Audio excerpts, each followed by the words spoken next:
Hey everybody, welcome tonight to Tasty Treats with Teresa. Sorry, I'm in the wrong place with the camera. First of all, I want to thank you all for coming.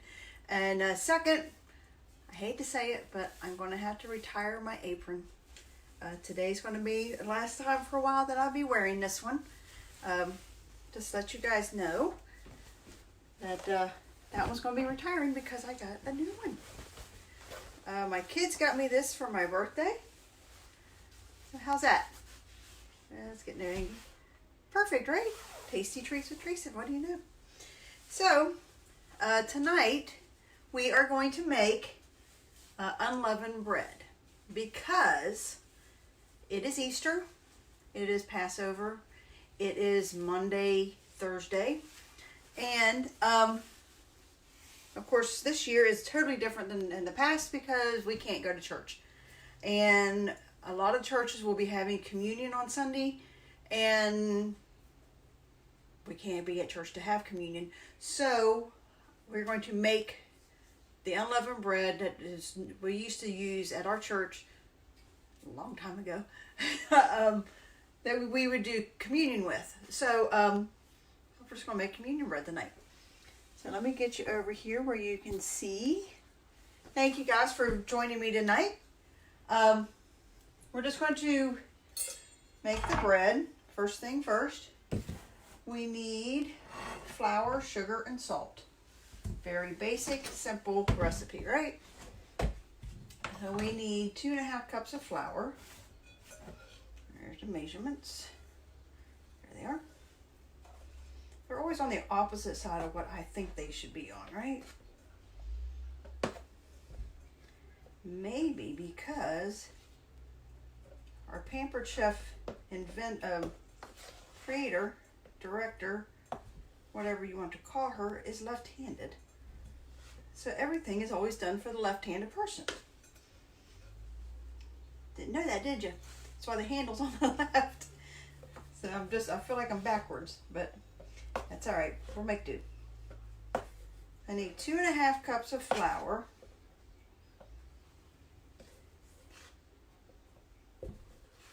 So how are you guys going to handle Easter this year? We can't really go to church. We can't really celebrate. We can't get together and have a dinner. Does anyone have any plans for Easter this year? Something different that you're planning on doing? I don't think we're going to be doing anything different. My kids are not coming in, so it's just going to be us. So I don't know what exactly we'll be doing for Easter. All right, so 2.5 cups of flour.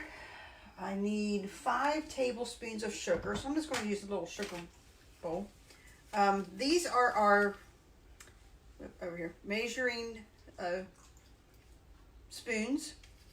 These are adjustable, so you can adjust them to whatever size you need. The teaspoon goes from 1/8 to 1 teaspoon, and the tablespoon goes from 1 teaspoon to 1 tablespoon. They come as a set, so you get both of them, and I think they're $10 for both. So that's a nice set to have, and they work for just about everything. So there's 1, 2, 3, 4,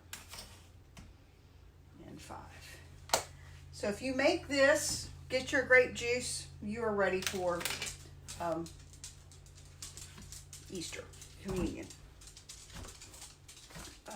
I don't know, some churches may have already had their communion for Easter, but some churches either will be having one definitely this week, be it Monday, Thursday, Good Friday, or Sunday. So we get all this mixed in here. I want to use our pastry blender. I don't use it very often. Really right now I'm just using it to mix the flours together. But we're going to add butter here in a minute, so then we will have to really use it. But, you know, communion is such an important thing to do with our Christian beliefs. So this would be something to have in your house. If my kids are watching, do you remember we used to do this every night? We would have communion services at the house. We put the butter in, and now we'll blend it in. Now I set this butter out to kind of soften it, to make it a little easier to cut. But you know, butter is butter and it doesn't want to work. And we'll just cut that in. And just blend it in. Thank you all for joining. I see more people joining in. Is anybody doing anything different for Easter this year? I think I've already mentioned it, but just give me some ideas of what you're doing different this year, since we can't go to church, we can't do our Lent services, we can't celebrate Passover. Is there anything that you're doing different? Is the Easter Bunny still coming to your house? I saw where they said the Easter Bunny might be stuck at somebody else's house, so he may not be able to come to your house, but we will see. All right, so we got the butter, the flour, the sugar, the salt. So now we just need milk. I'm going to use our measure all. I should use my smaller one, but it's dirty. So this is my 2 cup. It's adjustable. This way is for the liquids. This way is for powdered items, powdered sugar, molasses, whatever other items that you need to use. Fill it up with your hard item, let's say powdered brown sugar. You pack it in there nice and tight, then you pull it up at the bottom. It pops right out, and then you can just scrape the peanut butter or whatever else you're using.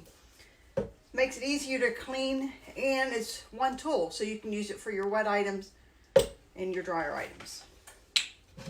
So 3/4 of a cup of milk. And tonight I'm using almond milk because I don't have cow's milk. We haven't had cow's milk in our house for a long time. So, since the kids moved out. Alright, let me get a spatula. Something I can stir this up with.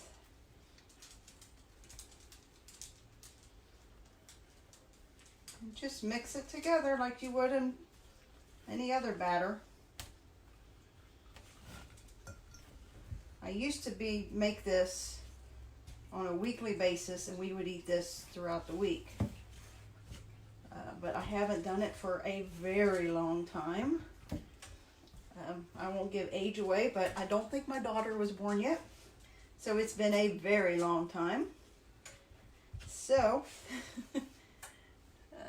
no comments. All right, thanks guys for joining. So now I'm just going to spread this out onto my bar pan. I laid my bar pan out here to show you. When you get your bar pan, it's this color. It's this clay color. But the more you use it, the darker it gets, and so it'll look like this. Or darker. I have seen them black. So, you know, you guys can really use these things and use them and use them. So now you just dump it on there. It doesn't look like anything right now. It just looks like a ball of dough that's not really mixed, but it is. So now you need to roll it out. I'm going to use our baker roller.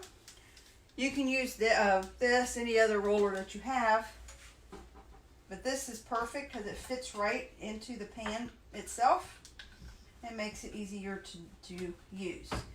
You are going to roll this as thin as you can.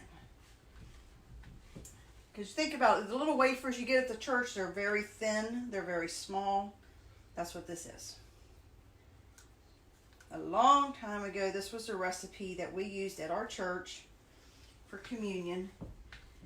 And the lady would make it Saturday night. She'd make batches and batches of this. And everybody would tell her how good it was, so she finally just said, here, and just gave everybody a copy of the recipe.